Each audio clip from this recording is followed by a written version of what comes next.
चाणक्य और चंद्रगुप्त की 56वां एपिसोड।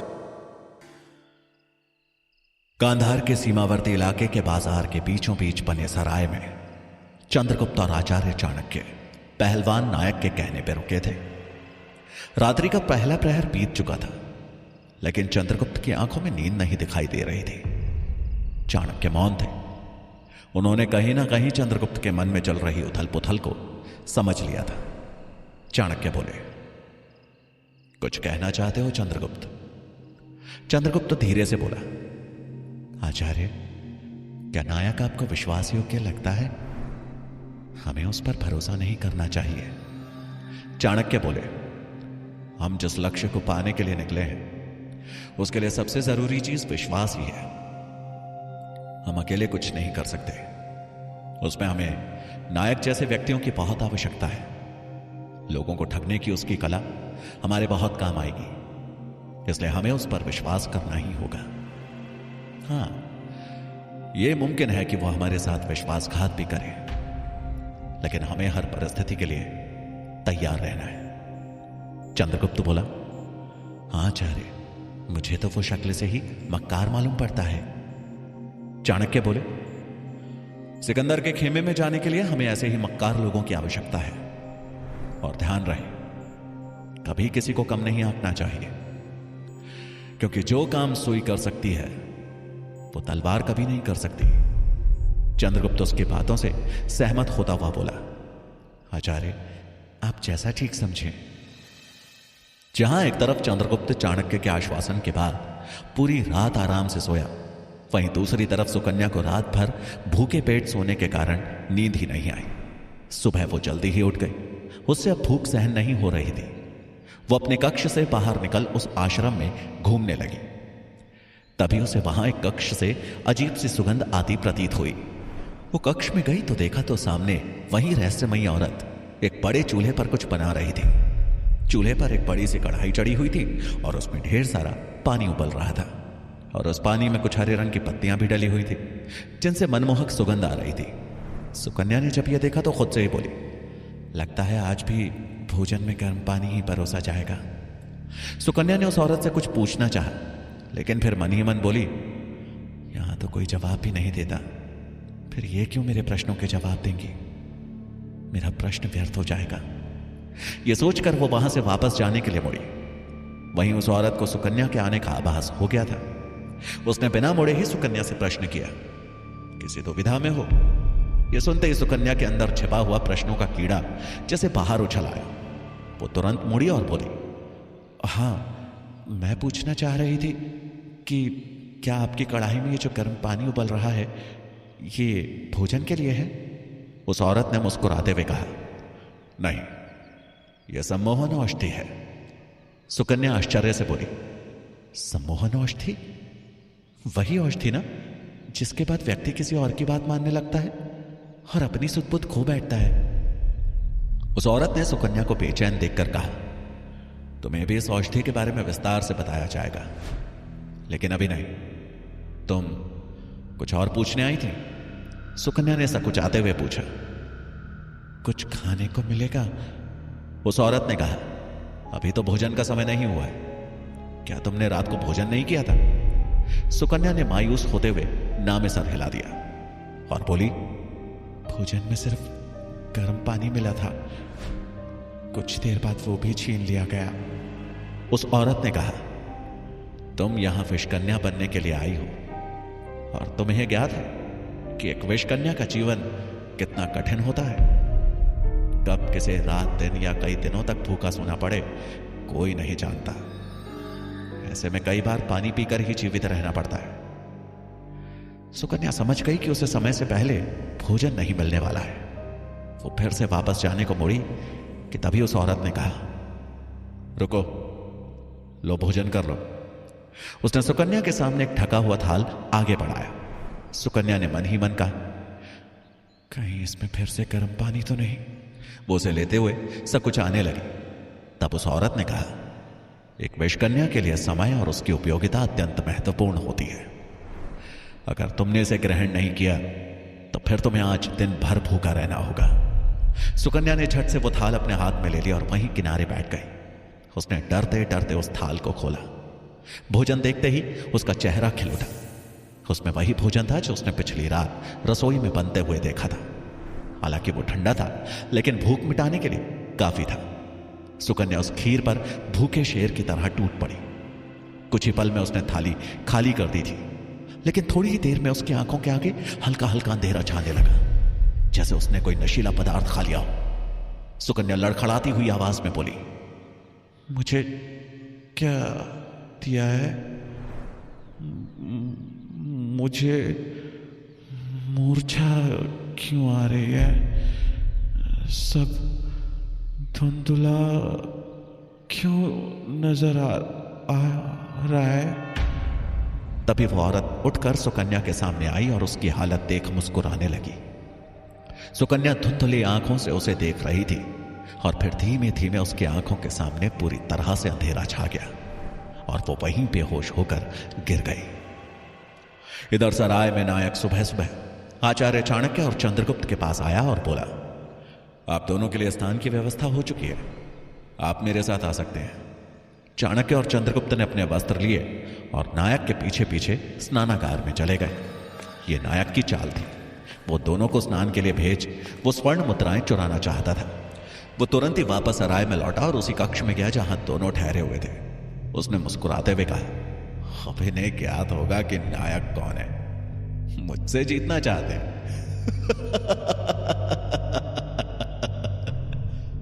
वो खुश मन से वहां स्वर्ण मुद्राएं ढूंढने लगा। उसने दोनों की पोटली टटोल ली, लेकिन उसमें कुछ भी नहीं मिला। नायक के चेहरे से खुशी गायब होने लगी थी। उसने मन ही मन कहा, इन लोगों ने मेरी स्वर्ण मुद्राओं को कहां छुपा रखा है? इनकी पोटलियों में तो एक भी मुद्रा नहीं है। उसने कक्ष का कोना कोना छान मारा, लेकिन उसे कहीं भी वो स्वर्ण मुद्राएं नहीं मिली। वो फिर से चाणक्य की पोटली देखने लगा। उसे लगा शायद उससे कोई भूल हुई हो, तभी चाणक्य उस कमरे में आ गए। नायक को पोटली में कुछ ढूंढता हुआ देखकर उन्होंने पूछा, कुछ ढूंढ रहे हो नायक? अपनी चोरी पकड़ी जाती देख नायक झट से पोटली छोड़ चाणक्य के सामने खड़ा हो गया और घबराते हुए बोला, नहीं आचार्य, कुछ भी नहीं।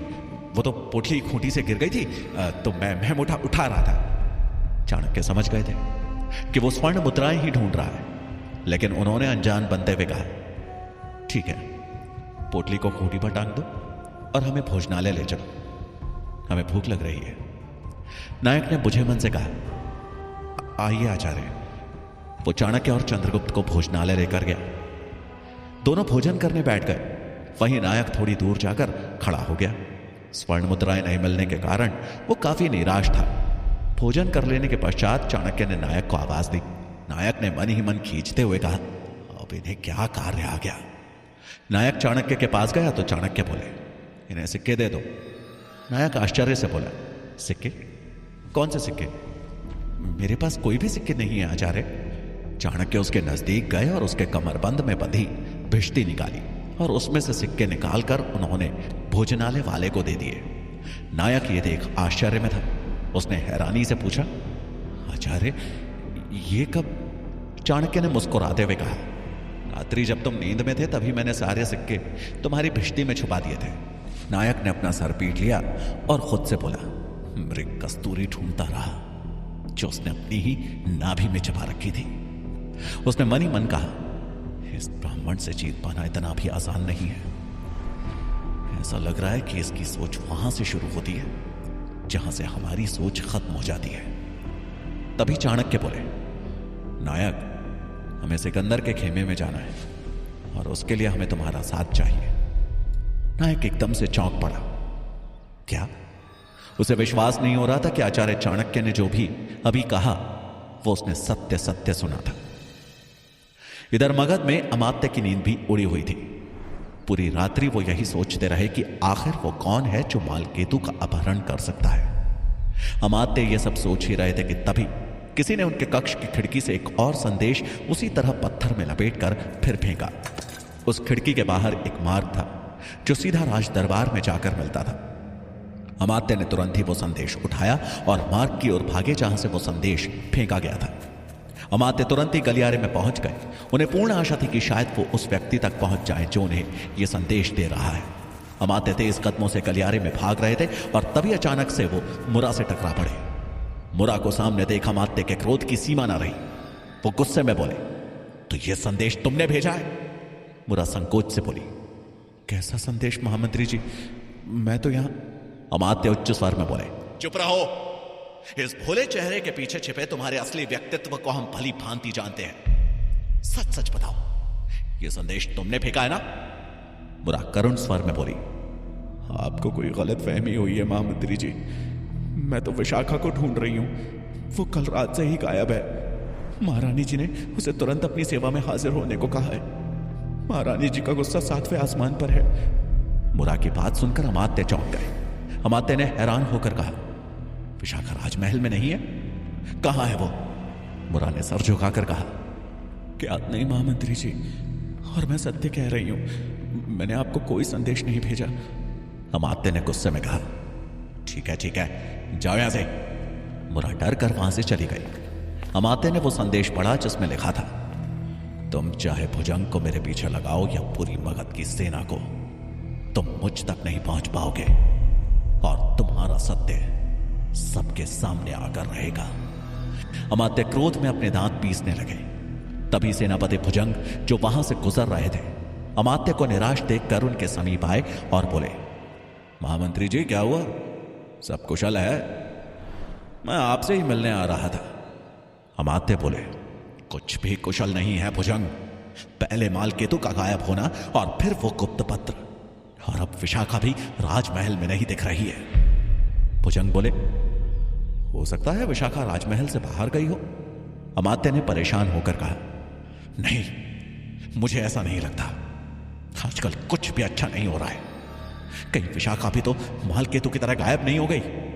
भुजंग तुरंत बोले, अमात्य आप निश्चिंत रहे, मैं अभी अपने सैनिकों को फैला देता हूं, जल्द ही उसका पता ज्ञात हो जाएगा। अमात्य बोले, तुम मुझे क्यों ढूंढ रहे थे? भुजंग बोले, महामंत्री जी एक अजीब बात है।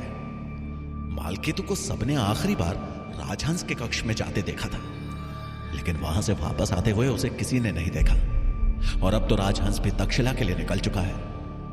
अमात्य बोले, हमें राजहंस पे संदेह तो था, लेकिन उसके विरुद्ध कोई प्रमाण नहीं था। पर तुम अपनी खोज जारी रखो, मुझे किसी भी कीमत पर मालकेतु जीवित चाहिए। अवश्य महामंत्री जी। इतना बोल भुजंग वहां से निकल गए। अमात्य ने मन ही मन कहा, यहां पे इस प्रकार सोचते रहने से कुछ नहीं होगा। सबसे पहले मुझे महाराज से जाकर मिलना होगा। वो इस तरह विश्राम में अपना समय नष्ट नहीं कर सकते। वो अपने कक्ष से निकले और महाराज धनानंद से मिलने पहुंचे। महाराज अपने विशेष विश्राम कक्ष में नृत्य का आनंद ले रहे थे। वो मदिरा का सेवन करते हुए एक नर्तकी के साथ झूम रहे थे। उन्हें कुछ भी होश नहीं था। तभी वहां अमात्य आ पहुंचे। महाराज को झूमता देख वो द्वार पर ही खड़े रहे। महाराज जिस नर्तकी की बाहों में झूम रहे थे, उसने जैसे ही झूमते हुए अपना मुख अमात्य की तरफ किया, अमात्य के होश उड़ गए। उन्हें अपनी आंखों पर विश्वास नहीं हो रहा था। वो नर्तकी कोई और नहीं बल्कि स्वयं विशाखा थी। तक्षशिला में आचार्य चाणक्य का कक्ष खुला हुआ था। एक व्यक्ति जिसने अपने बदन पर चादर ओढ़ रखी थी और अपने चेहरे को कपड़े से ढक रखा था, तेजी से उस कक्ष में चहल पहल कर रहा था। वो उस कक्ष में कुछ ढूंढने की कोशिश कर रहा था। उसने वहां रखे चाणक्य के संदूक को खोला। काफी ढूंढने के बाद भी उसे उस संदूक में कुछ नहीं मिला। उसने गुस्से में संदूक को बंद कर दिया। इधर उधर देखने पे उसे एक जगह कुछ पुस्तकें रखी हुई दिखी। वो तुरंत उन पुस्तकों के पास गया और उन्हें देखने लगा, लेकिन उन पुस्तकों में ऐसा कुछ खास नहीं था जो उसके काम का हो। उसने गुस्से में सारी पुस्तकों को दराज से नीचे गिरा दिया और बोला, मैं आज इस कक्ष से कुछ ना कुछ तो अवश्य ही लेकर जाऊंगा। तभी सूरजमल भी आचार्य चाणक्य के कक्ष के पास से गुजर रहा था। उसने पुस्तकों के गिरने की आवाज सुन ली थी। वो कक्ष के पास आया और द्वार को खुला देख मन ही मन बोला, आचार्य के कक्ष का द्वार खुला क्यों है? कहीं आचार्य वापस तो नहीं लौट आए? वो तुरंत ही आचार्य के कक्ष में अंदर आ गया और पुकारने लगा, आचार्य, आचार्य आप यहीं हैं? आचार्य। उस कक्ष में पूर्ण रूप से शांति छाई हुई थी। उसने देखा उस कक्ष में सभी चीज सही सलामत थी। वहीं वो व्यक्ति डर से लकड़ी के एक बड़े संदूक के पीछे दुबक के बैठ गया था। उस जगह पे अंधेरा था। जब किसी ने सूरजमल के प्रश्न का जवाब नहीं दिया तो सूरजमल हैरान होकर बोला, आचार्य नहीं है? तो फिर किसने खोला उनके कक्ष का द्वार? सूरजमल ने तुरंत ही अपनी कमर से कटार निकाल ली और जोर से बोला, कौन है यहां? कौन है? जो भी छुपा है सामने आ जाओ। उस व्यक्ति की सांसें रुक चुकी थी। सूरजमल ने देखा दराज के पास जमीन पर एक पुस्तक गिरी हुई है। वो धीमी चाल से उस पुस्तक के पास गया और वो अभी वहां जांच करता कि तभी एक चूहा दराज से नीचे कूदा। सूरजमल को लगा कि किसी ने हमला किया। वो उछलकर एक कदम पीछे हट गया। तभी उसका ध्यान चूहे पर गया और उसकी जान में जान आई। उसने हंसते हुए कहा, अच्छा तो मूषक राजा थे या? मैं तो व्यर्थ ही शक कर बैठा था। और हो सकता है कि कक्ष की कुंडी हवा के झोंके से खुल गई हो। इतना सोच वो वहां से निकल गया। कक्ष से बाहर निकल सूरजमल ने उस कक्ष का द्वार बाहर से बंद कर दिया। यह देख वो आदमी तेजी से द्वार की ओर भागा। भागने के दौरान उसकी चादर उस संदूक से बाहर निकली, एक कील में फंस गई। उसने अपनी चादर छुड़ाने के लिए जब प्रयत्न किया तो संदूक थोड़ा सा खिसक गया। संदूक के खिसकते ही उसने देखा कि वहां नीचे एक छोटा सा गड्ढा है। वो आदमी नीचे झुका और उसने उस गड्ढे में हाथ डाला तो वहां कुछ पुस्तकें रखी प्रतीत हुई। उसने वहां से एक पुस्तक को निकाला और थोड़े प्रकाश में आया तो उस पुस्तक को देख वो दंग रह गया। वो व्यक्ति बोला, इसका अर्थ है कि चाणक्य किसी स्त्री को विष कन्या बना रहे हैं। आखिर कौन है ये व्यक्ति जिसके हाथ आचार्य चाणक्य का एक बड़ा भेद लग चुका है? आखिर विशाखा कौन सा नया खेल खेल रही है? क्या होगा कहानी का अगला मोड़? जानने के लिए सुनिए चाणक्य अगला भाग